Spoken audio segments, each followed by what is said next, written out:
Amém. Muita alegria estar aqui novamente, entendendo ao querido nosso pastor Cavalcante. É sempre uma honra. É sempre uma honra não só estar nessa casa, mas é sempre uma honra proclamar o Evangelho do Senhor. Amém. Porque é para isso que nós estamos aqui, né? Para servi-lo e para proclamar e exaltar o seu santo nome. Gostaria de convidar a amada igreja para abrir suas Bíblias no livro de Atos. Atos, capítulo 23, versículo 11. Atos 23, versículo 11. Apenas um versículo, mas de uma grandiosidade tremenda. Que a Bíblia, com certeza, ela nos proporciona várias possibilidades. E cada pessoa que lê sozinho vai entender ou no sentido literal ou no sentido prático aquilo que Deus está colocando em nossos corações, aquela mensagem que Deus está trazendo diretamente para você. Muitas vezes a gente escuta a mensagem proferida na casa do Senhor e naquele dia a gente diz: não me tocou, não era para mim. Mas ao mesmo tempo tem gente que diz: parece que estava sendo para mim. E o que vem do Senhor é apenas usado por qualquer um que está aqui pregando a palavra. Nós somos vasos na mão de Deus, e que a vontade dele e que tudo aquilo que ele tem para dizer para os irmãos seja recebido de muito bom grado.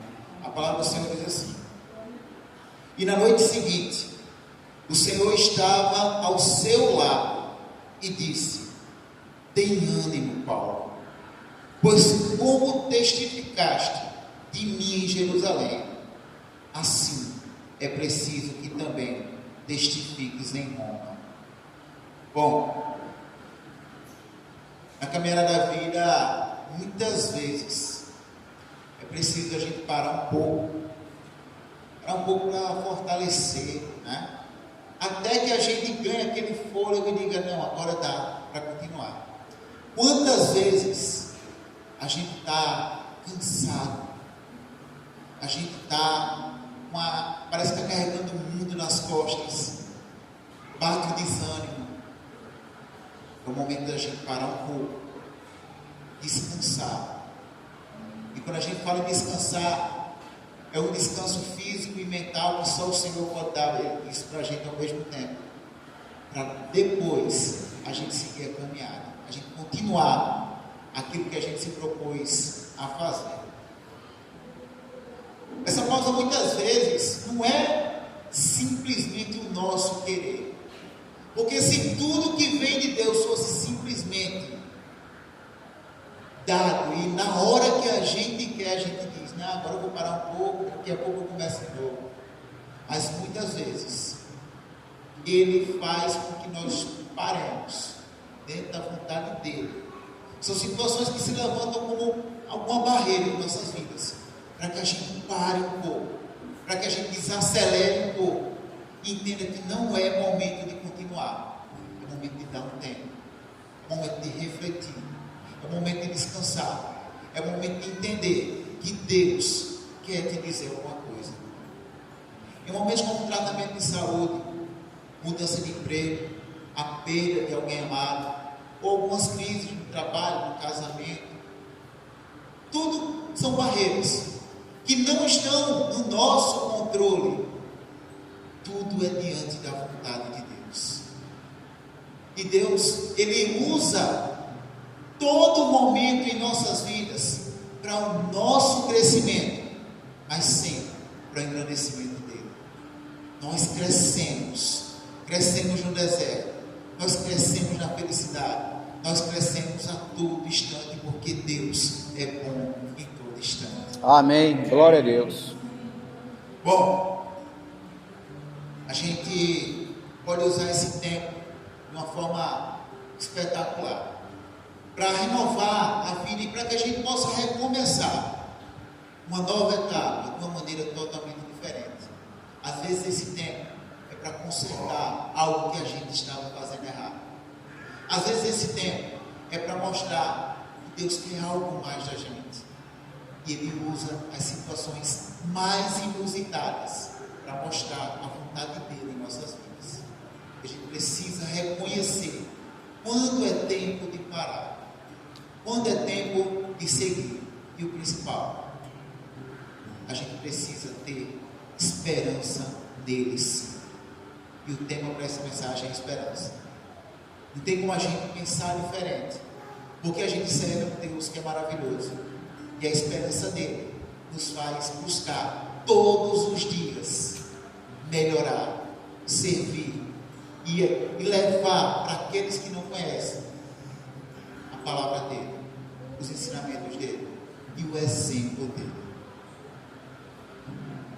Nesse momento que Paulo estava vivendo, ele estava passando uma situação como essa. A perseguição contra o seu ministério ali naquele momento se tornou tão forte que ele foi preso, e dessa vez ele imaginou que seria o fim. Ele se viu encurralado de um jeito que não tinha mais o que fazer. Ele já tinha enfrentado ali o sinédrio, eles sabiam o que queriam fazer com ele. Parecia que realmente não tinha saída. Nesse momento, Paulo estava sozinho numa cela fria. E olha que naquele momento não era como hoje, né? A gente tem iluminação. Quando a gente pensa naquele tempo, na cela fria, era escura, era sombria, era vazia, era uma escuridão tremenda. E imagina, ele ali, sozinho, começa a imaginar, patologizando, que talvez ali seria a última noite da vida dele. Aos olhos humanos, Paulo já estava ali refém entre interesses políticos romanos e judeus, mas ele soube aproveitar muito bem da sua cidadania. A gente vê aí no próprio livro de Atos, capítulo 22, os versículos 25 a 28, ele deixa bem claro, mesmo sabendo do que queriam fazer com ele, ele diz: eu sou romano, você não pode tratar um cidadão romano dessa forma. Então veio na cabeça dele: eu vou aproveitar daquilo que eu posso para também resguardar a minha pessoa. E quantas vezes a gente está passando por situações difíceis e a gente pensa que é vergonhoso dizer: epa, eu tenho direito. Use o seu direito, porque Deus te deu direitos e deveres, então você tem que usar deles. E Paulo mostrou isso para a gente, que na hora que ele teve como usar o direito dele, ele usou o seu direito. Mesmo assim, ele sabia que não ia mudar a situação dele. Já tinham decidido que iam matar.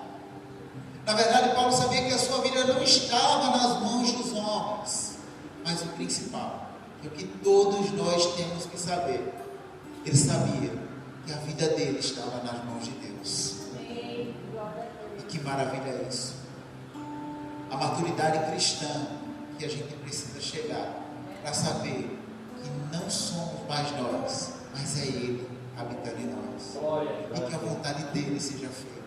E que a gente precisa se esvaziar do nosso querer para buscar cada vez mais viver o querer dele, se entregar à vontade dele.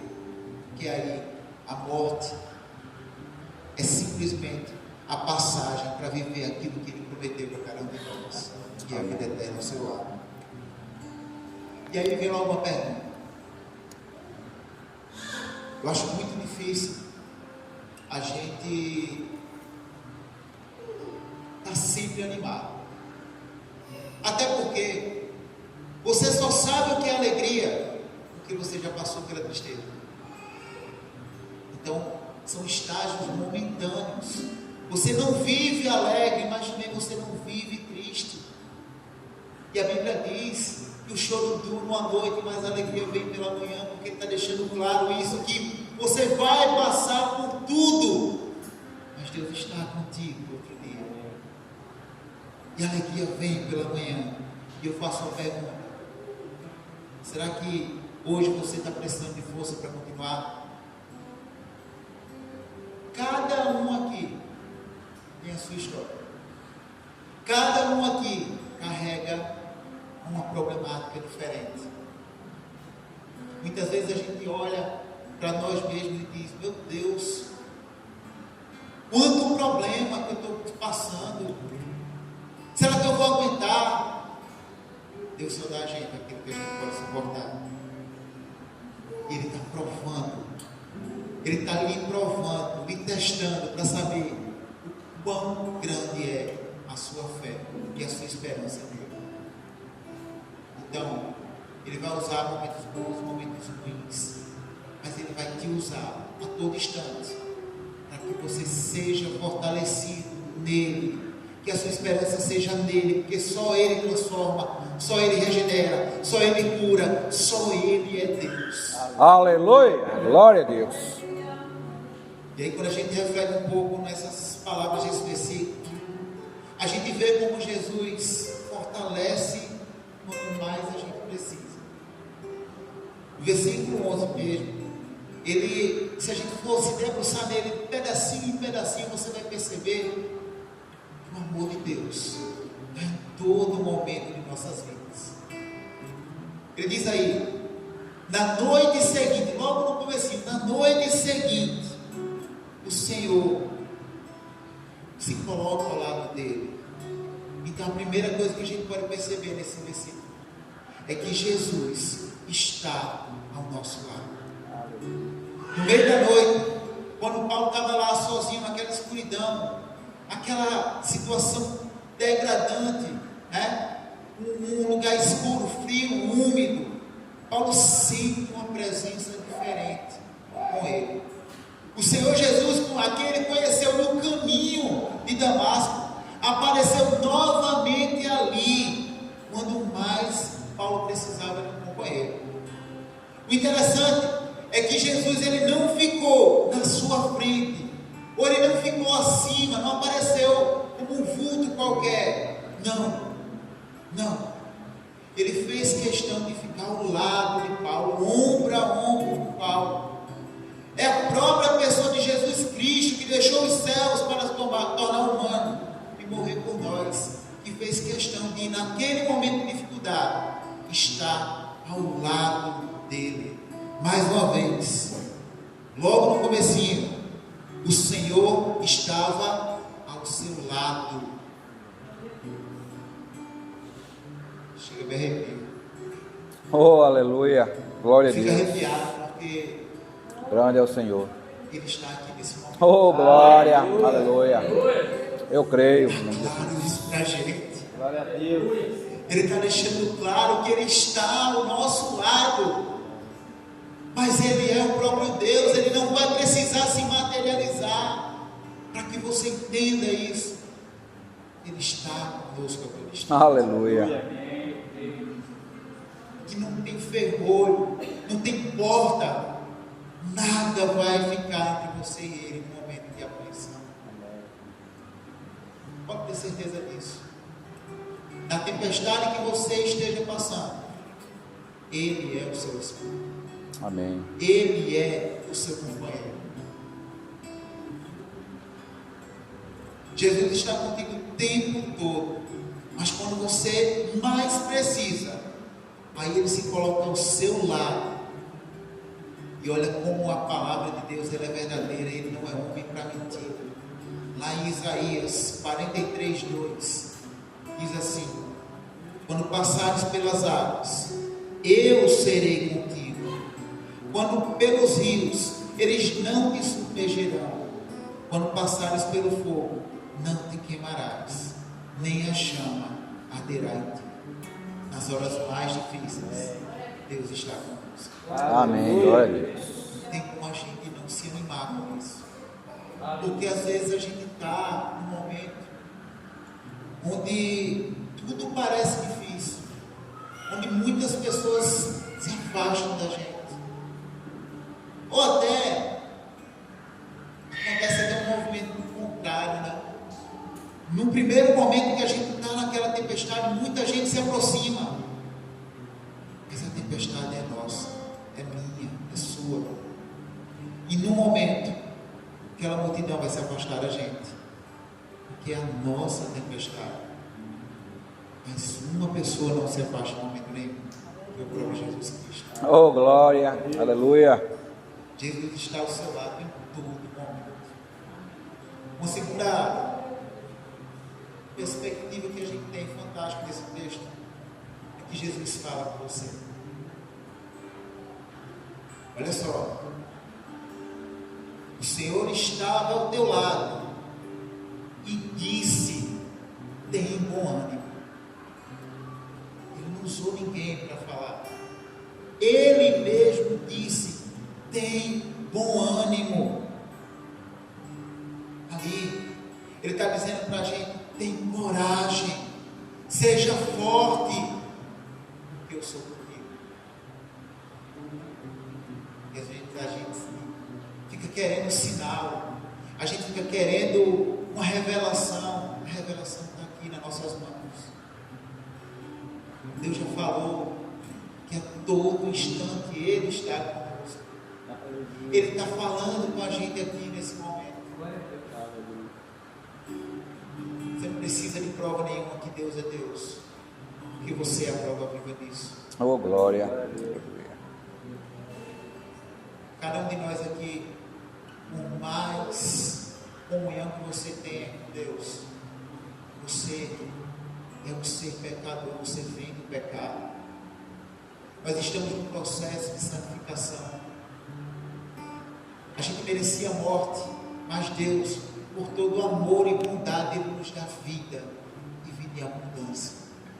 Todos os dias o milagre, Ele é renovado em nossas vidas. Aleluia. E aí imagina, Paulo reconheceu exatamente no momento que ele ouviu: tem bom ânimo, coragem. Ele reconheceu imediatamente que ali era o próprio Jesus falando com ele. Aquela voz firme, mas suave ao mesmo tempo. Talvez ele sentisse até o calor do hálito de Jesus perto dele, falando no seu ouvido: coragem, siga em frente. Que som maravilhoso é esse? A gente sabe que quando a gente está passando por tempestade, alguém diz: vai em frente, não para, não caia, e se cair, levante, porque eu estou contigo e eu vou te apoiar, e eu estarei sempre ao seu lado.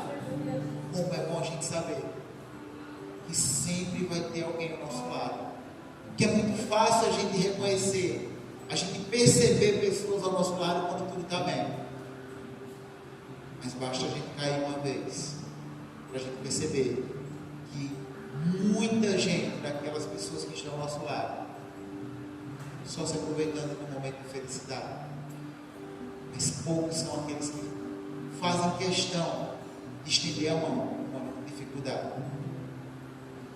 E Jesus está oferecendo isso a todos nós. Ele está oferecendo isso hoje a cada um de nós.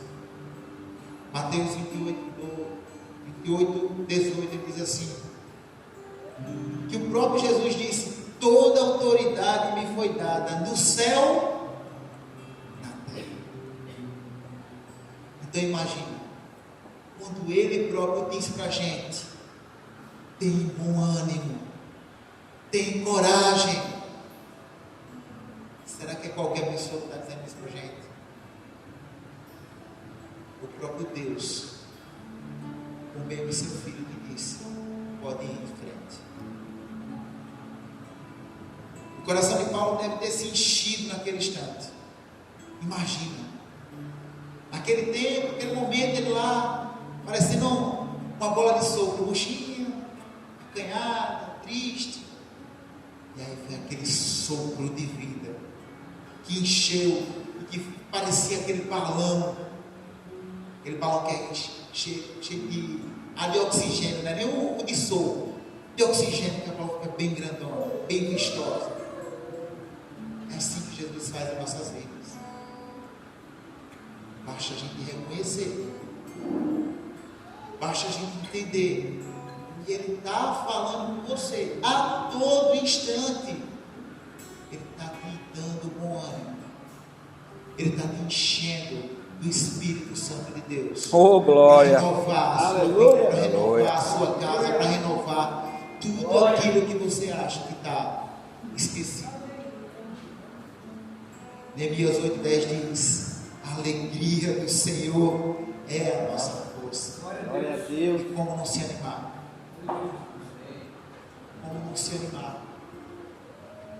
Um tamanho amor com aquele que nem precisa, mas ele nos dá tantas e tantas e tantas provas de seu poder, de sua misericórdia. Quantas vidas a gente vê transformadas por Deus?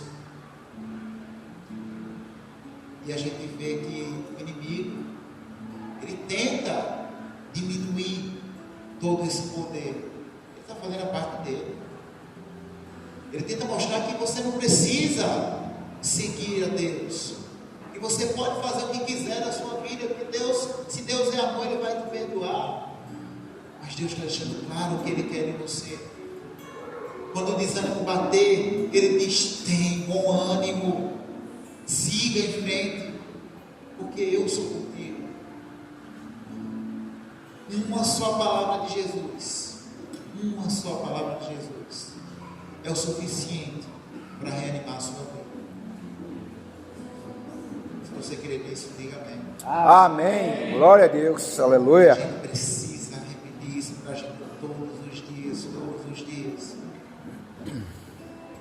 Não é brincadeira. Às vezes as pessoas acham que o jardim do outro é mais florido, né, do que o nosso. A vida de fulano é só vida boa, é uma maravilha, por isso que ele vive rindo. É rico. Semana passada passou uma reportagem no Jornal Nacional falando de um homem que ganhou na Mega Sena 47, fez quase 100 milhões, alguma coisa assim. Se eu não me engano, foi 47 milhões de reais. E aquele homem, ele ganhou esse dinheiro, mas ele decidiu ter a mesma vidinha dele. Todo dia ia na padaria de esquina, comprava um pão, queijo quente, né? Pão com queijo e um suco de laranja. Todos os dias ele fazia isso. Um homem milionário. Todo fim de tarde ia para um barzinho jogar sinuca com os amigos. Rico, milionário, feliz. Mataram ele. O jardim dele não era tão florido. Às vezes você vê pessoas, eu conheço pessoas assim, que quando está no meio da multidão, chega para a mulher: meu amor, deixa eu cantar uma música para você. Como você está linda, meu amor.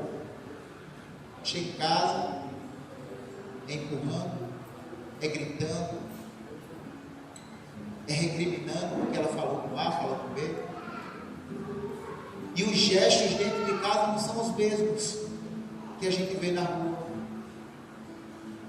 E aí a gente olha para a casa da gente e a gente não consegue reconhecer os pequenos gestos de amor que um tem com o outro. Cada um na sua proporção, logicamente. Mas não adianta você olhar para o jardim do outro. Porque o jardim do outro, ele pode ser aquele jardim de plástico.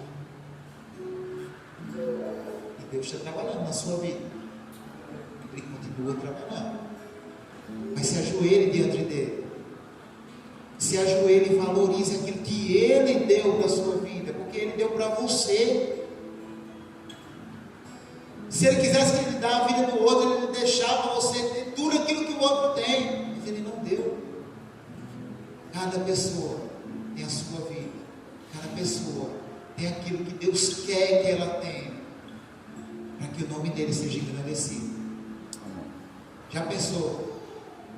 Se tudo aquilo que a gente quisesse, a gente recebesse, fosse sim para tudo.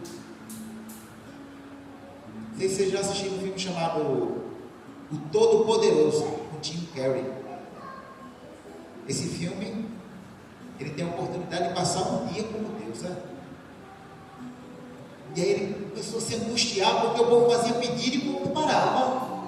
Ele dava e o povo parava. Ele pegou e disse: vou ver o seguinte, eu vou botar sim para todo mundo agora. Ninguém vai ter mais o que reclamar. Porque o povo não para de pedir, eu vou dar sim para todo mundo fica feliz. Resultado: tragédias. Porque a gente precisa ouvir nãos. E Deus diz muitos nãos a gente. Porque não é o momento para a gente receber alguma coisa. Assim como ele diz sim. Mas a gente só valoriza o sim porque a gente já ouviu o não. Será que você já ouviu a voz do Senhor em seu coração? Deus fala com todos nós a todo instante, a todo momento.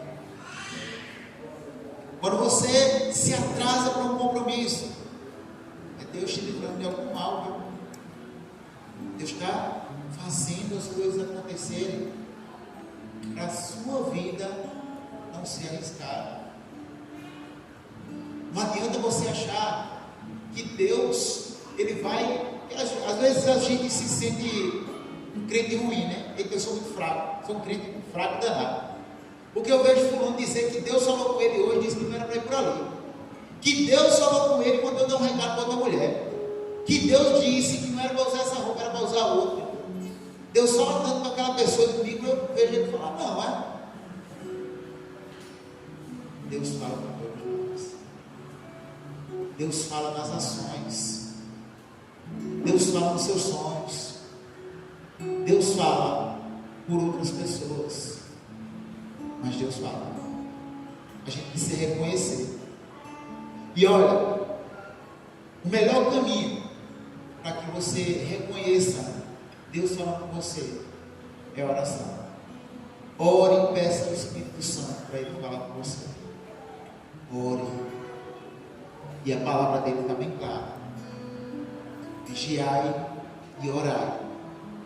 Está pedindo para você falar só quando precisa, mas fale com Ele todos os dias. Quando você acordar, agradeça a Ele, porque Ele te deu vida. Quando você for dormir, agradeça, porque Ele te deu vida. E aí a gente vê no mesmo versículo o seguinte: pois como testificaste de mim em Jerusalém, assim é preciso que também testifiques de mim em Roma. Jesus está dizendo para cada um de nós que, independente daquilo que você esteja passando hoje, Ele garante, pode continuar. Aleluia. Imagina, Paulo estava preso, mas ele disse: você vai falar de mim em outro lugar. Aos olhos do homem parece impossível, mas para Deus nada é impossível. Aleluia. Pode passar o que for, você pode estar na dificuldade que for, Deus te garante vitória. Sim. Paulo estava ali em Jerusalém, né? E tinha acabado de dar o testemunho de sua conversão, e por isso que ele foi preso. Jesus deu uma garantia para Paulo de que aquela não seria a sua última noite de vida. Ele continuaria pregando da mesma maneira que Jesus o ajudou quando ele começou o seu ministério. Jesus garantiu que seria até o fim do mesmo. O Senhor Jesus apontou para Paulo que o seu destino seria dar o testemunho do seu evangelho em Roma. Talvez ele nunca pensou que ia chegar tão longe. Talvez a gente nunca pensou que um dia a gente poderia estar falando do evangelho para ninguém. Muitas pessoas acham que para falar do evangelho a gente tem que fazer um curso em teologia. A gente simplesmente precisa falar do que Deus fez em nossas vidas, do amor de Deus para cada um de nós, da transformação que a gente teve desde o dia que a gente aceitou a Cristo. Isso é o evangelho de compaixão e graça que a gente tem que espalhar pelo mundo. Aleluia. A gente não precisa decorar a Bíblia. O que adianta? O que faz as igrejas esvaziarem não é a religião, é a religiosidade. São as pessoas que se acham juízes, acham que seguem a risca o que está a Bíblia e que eles detêm conhecimento e que eles podem julgar. A Bíblia não fala sobre isso. Compaixão e graça. É isso que a Bíblia quer que a gente faça. Que a gente ajude o próximo.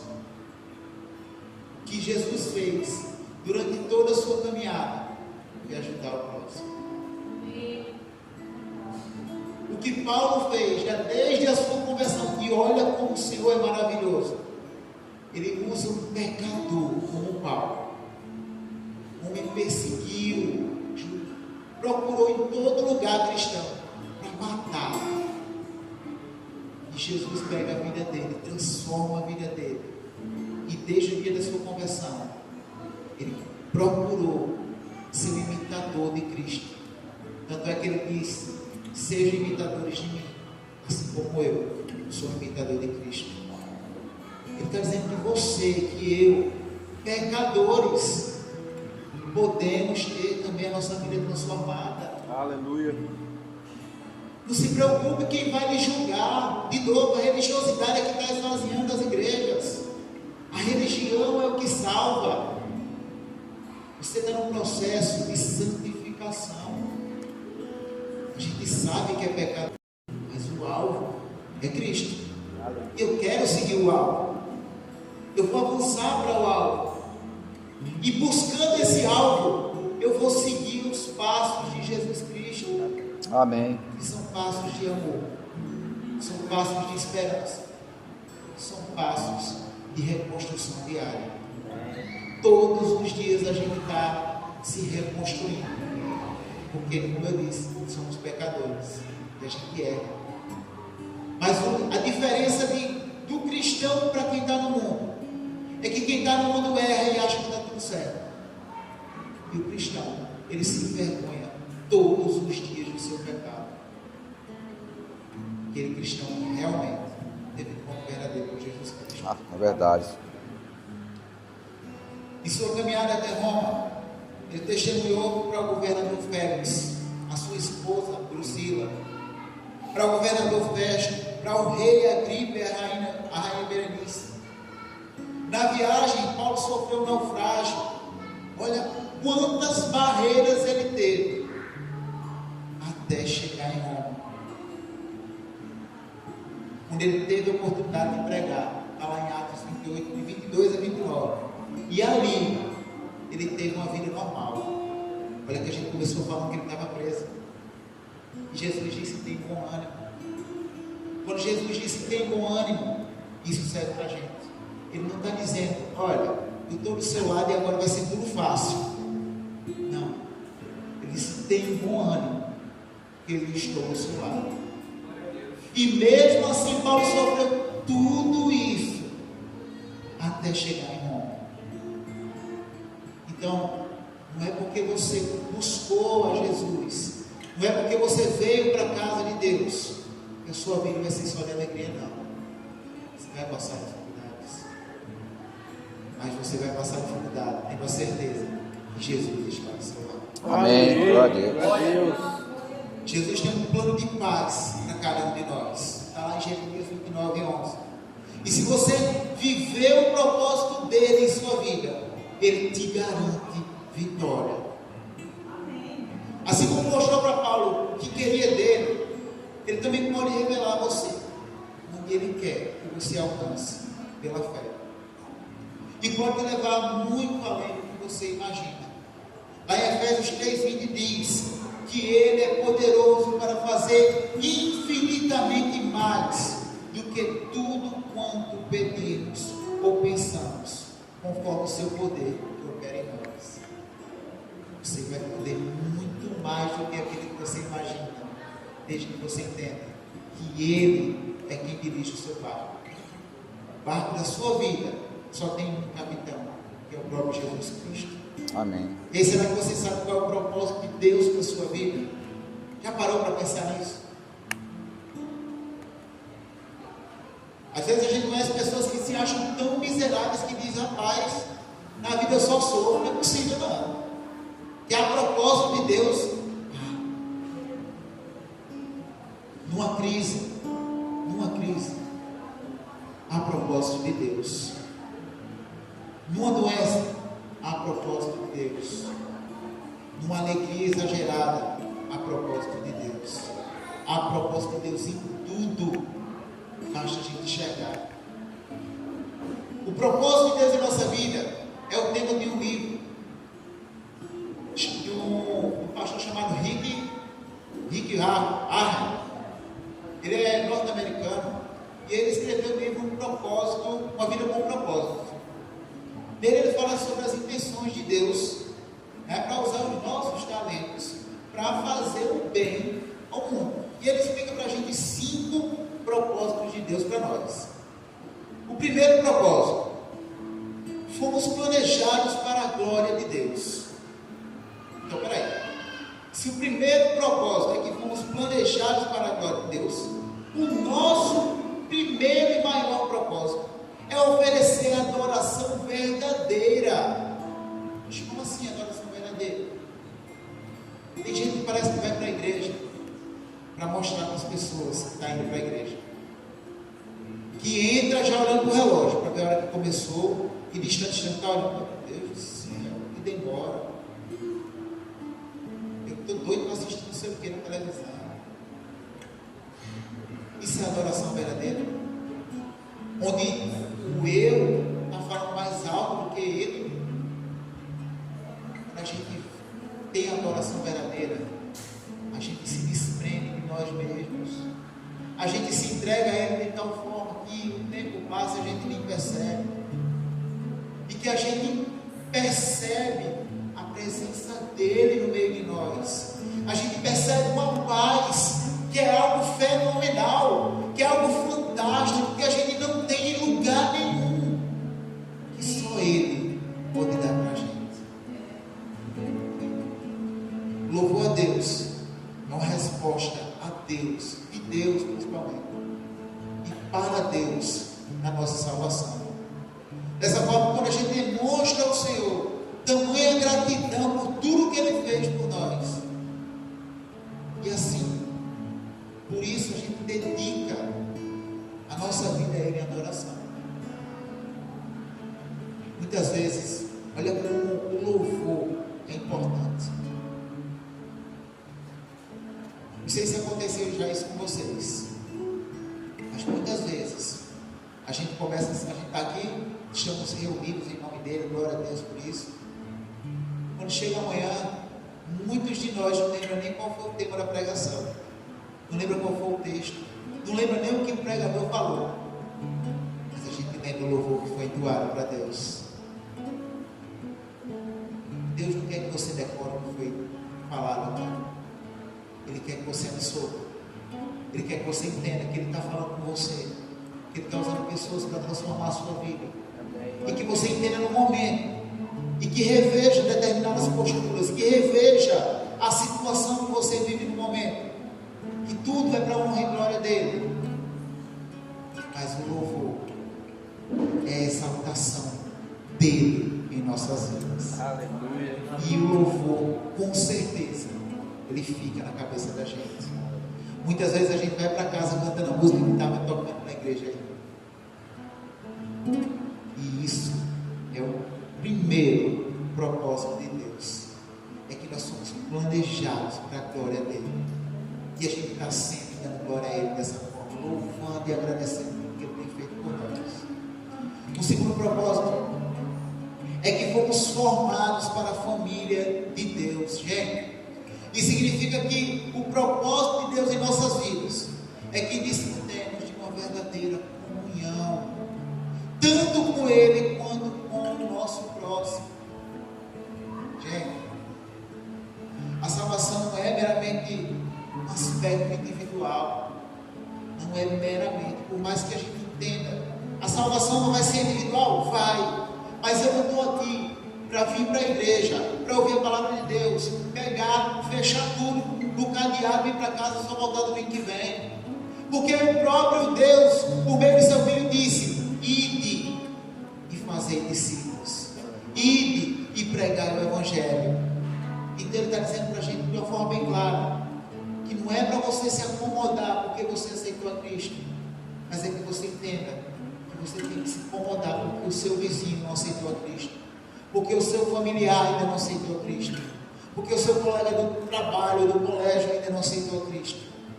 E que a gente tenha oportunidades de falar, de testemunhar daquilo que Deus fez em nossas vidas, e que de repente essa conversa informal vai salvar a vida de alguém. O que muita gente acha que é perder tempo para o homem, você está ganhando vidas para Deus. Aleluia. Tem gente que acha que não existe importância em nos reunirmos, mas isso é o propósito de Deus, para que nós vivamos em comunhão, para que a gente seja diferente do mundo, que é egoísta, que cada um só pense em si, e que a gente tenha sempre Deus como centro, para que a gente se incomode, para que a gente se alegre com os que estão alegres, para que a gente chore com os que estão chorando. E para isso nós estamos aqui. É por isso que esse é o segundo propósito de Deus em nossas vidas. O terceiro propósito de Deus em nossas vidas é que fomos criados para nos tornarmos semelhantes a Cristo. Então, olha só, nesse propósito de Deus, não é para nós simplesmente aprendermos o verdadeiro discipulado, porque de nada adianta eu aprender, eu saber a teoria e não querer ir para a prática. E aí, mais uma vez, vem o próprio Jesus Cristo e Ele pega aquilo que é palavra e transforma no nosso cotidiano. Ele diz: toma a tua cruz e nega a nós mesmos. Ele está deixando claro. Ouviu a palavra? Aprendeu? Mude. Se envergonhe daquilo que você já foi um dia. Peça perdão pelos seus pecados.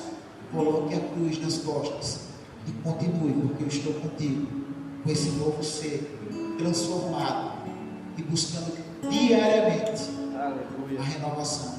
Glória a Deus. Ou seja, a gente é chamado para viver a vida de Cristo em sua plenitude. Ele não quer simplesmente que você sente, se acomode, escute palavras. Vão entrar, vão sair, como eu disse amanhã, muitos não vão nem lembrar do que foi dito hoje. Ele não quer que você simplesmente entenda, aprenda e deixe para lá. Ele quer mudança. E a mudança que você tem que buscar não é a mudança para o seu vizinho, não é a mudança para quem está do seu lado, porque o homem, ele é facilmente enganado, mas ninguém engana Deus. A mudança que Cristo quer em nós é uma mudança que Ele pode confirmar se você está buscando ela todos os dias. Não é do dia para a noite que você vai conseguir mudar, mas Deus percebe cada intencionalidade sua para mudança, e é isso que Ele quer da gente. O quarto propósito de Deus para nossas vidas é que fomos moldados para servir ao Senhor. Ou seja, o nosso propósito é praticar o ministério real. Somos filhos de Deus, mas também somos servos de Deus. O maior de todos os homens deixou bem claro que Ele não veio ao mundo para ser servido, mas sim para servir. Quantos exemplos a Bíblia nos traz da forma que Jesus se predispôs a servir as pessoas? Quem somos nós para querer que alguém venha nos servir? Servir é o que Deus quer que a gente faça, e o serviço está em toda parte. O serviço, ele está acima do meu ego. não é o que eu quero, aonde eu quero servir, mas é aonde precisa de alguém para ser utilizado no serviço. Às vezes, a gente precisa que alguém venha para fazer uma limpeza. É serviço, é serviço, é serviço. Mas não significa que quem vai fazer a limpeza tem que ser humilde, enquanto de repente um pastor, ele não pode pegar a vassoura e limpar. O serviço, ele não escolhe a pessoa. O serviço está ali. A pessoa tem que aceitar, independente de qual seja ele. Você não vai ter que estar escolhendo, não. Esse aqui é muito cansativo. Dá não para mim. Faça. Seja um servo. E olhe, o serviço, ele não está só aqui dentro da casa de Deus, não. O serviço está na sua casa. Vou fazer uma pergunta, não precisa responder, não. É um serviço.